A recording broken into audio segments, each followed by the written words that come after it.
నమస్తే, welcome to meta news. ఇక మ్యాటర్లోకి వస్తే వైసీపీ హయాంలో అవినీతి అరాచకాలకు పాల్పడిన వారిని కూటమి ప్రభుత్వం వరుసగా ఫోకస్ చేస్తుంది.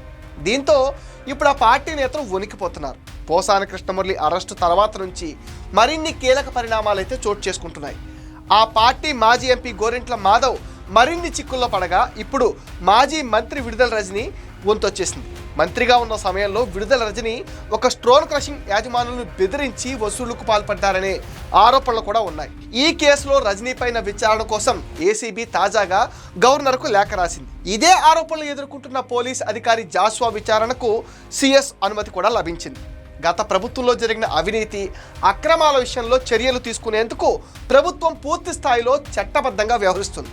ఈ క్రమంలోనే విడుదల రజని మాజీ మంత్రి కావటం, పదవిలో ఉన్నప్పుడు చేసిన అక్రమాలపైన కేసు పెట్టడం వల్ల సెక్షన్ 17A కింద గవర్నర్ అనుమతి అయితే తప్పనిసరి. ఇప్పటికే అన్ని ఆధారాలు ఉండడంతో కేసు నమోదుకు ఏసీబీ సిఎస్ అనుమతి తీసుకుంది. ఇప్పుడు గవర్నర్కు అనుమతి కోసం లేఖ సమర్పించింది.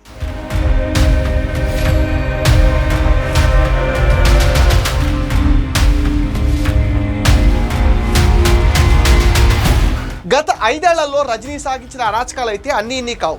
వైసీపీ అధికారంలో ఉండగా చిలకలూరిపేట నియోజకవర్గంలో విడుదల రజనీ వసూళ్ల దందా సాగించారు. మంత్రి అయిన తర్వాత అయితే మరింతగా రెచ్చిపోయారు.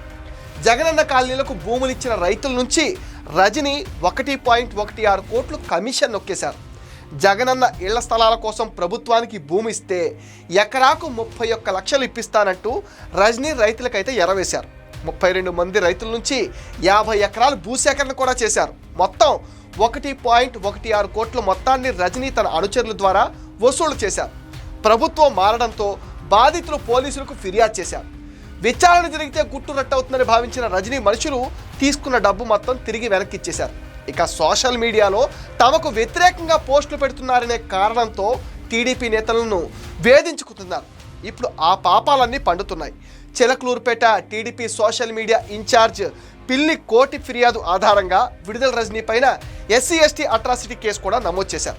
అయితే ఈ కేసులో ముందస్తు బెయిల్ కోరుతూ హైకోర్టుకు వెళ్లిన రజనీకి కాస్త ఊరట లభించింది. ఇప్పుడు మరొక కేసులో రజనీ చుట్టూ ఏసీబీ ఉచ్చు బిగుస్తోంది.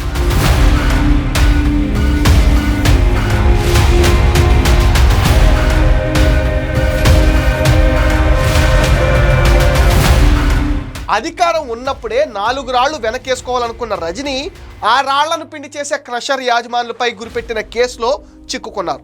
పల్నాడు జిల్లా ఎడ్లపాడులోని శ్రీ లక్ష్మీ బాలాజీ స్టోన్ క్రషర్ యాజమానులను 5 కోట్లు ఇవ్వాలంటూ హుక్కుం జారీ చేశారు.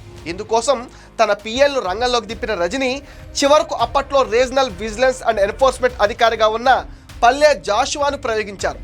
క్రషర్ మిల్లులో తనిఖీలంటూ భయపెట్టారు. 5 కోట్లు కడితే వ్యాపారం చేయగలరని బెదిరించారు. పోలీసులు పంపించి హెచ్చరించారు. చివరకు 2.5 కోట్లకు బేరం కుదుర్చుకున్నారు. బెదిరింపులు భరించలేక క్రషర్ యాజమానులు అప్పు చేసి మరీ రజనీకు 2 కోట్లు, జాషువాకు 10 లక్షలు, రజనీ పిఏకి 10 లక్షలు సమర్పించుకోవాల్సి వచ్చింది. కూటమి ప్రభుత్వం అధికారంలోకి వచ్చాక రజనీ దందా పైన విజిలెన్స్ అండ్ ఎన్ఫోర్స్మెంట్ విచారణ జరిపింది. విడుదల రజనీ, జాషువా అధికార దుర్వినియోగానికి పాల్పడ్డారని, వారిపైన చట్టపరంగా చర్యలు తీసుకోవాలని విజిలెన్స్ విభాగం ప్రభుత్వానికి నివేదించింది. దాని ఆధారంగా రాష్ట్ర ప్రభుత్వం ఏసీబీ విచారణకు ఆదేశించింది. గవర్నర్ నుంచి ఆమోదం లభిస్తే రజనీ విషయంలో ఏసీబీ ఎలాంటి నిర్ణయం తీసుకుంటుందనే ఉత్కంఠ అయితే నెలకొంది.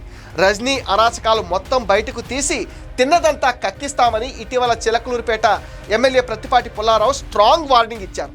ఆమెను ఎట్టి పరిస్థితుల్లోనూ వదిలిపెట్టేది లేదని అయితే స్పష్టం చేశారు. అటు సీఎం చంద్రబాబు కూడా గత ప్రభుత్వంలో అవినీతికి పాల్పడిన వారిని వదిలేది లేదంటూ పదే చెప్తూ వచ్చారు. చట్ట ప్రకారమే వారిపైన చర్యలు ఉంటాయని కూడా స్పష్టం చేశారు. ఇప్పుడు విడుదల రజనీ వ్యవహారంలో ఎలాంటి పరిణామాలు చోటు చేసుకుంటాయనేదే ఆసక్తికరంగా మారుతుంది. ఇది మెటా న్యూస్ అప్డేట్. ఈ వీడియో పైన మీ విలువైన ఒపీనియన్ని కామెంట్ సెక్షన్లో పోస్ట్ చేయండి. మీరు ఇచ్చే కామెంట్స్తో మరిన్ని ఇంట్రెస్టింగ్ వీడియోస్ మీకు అందిస్తాం. అండ్ మీరేం చేయాలో మీకు తెలుసు కదా. ఈ వీడియోస్ని లైక్ చేయండి, షేర్ చేయండి, మెటా న్యూస్ని సపోర్ట్ చేయండి, సబ్స్క్రైబ్ చేయండి.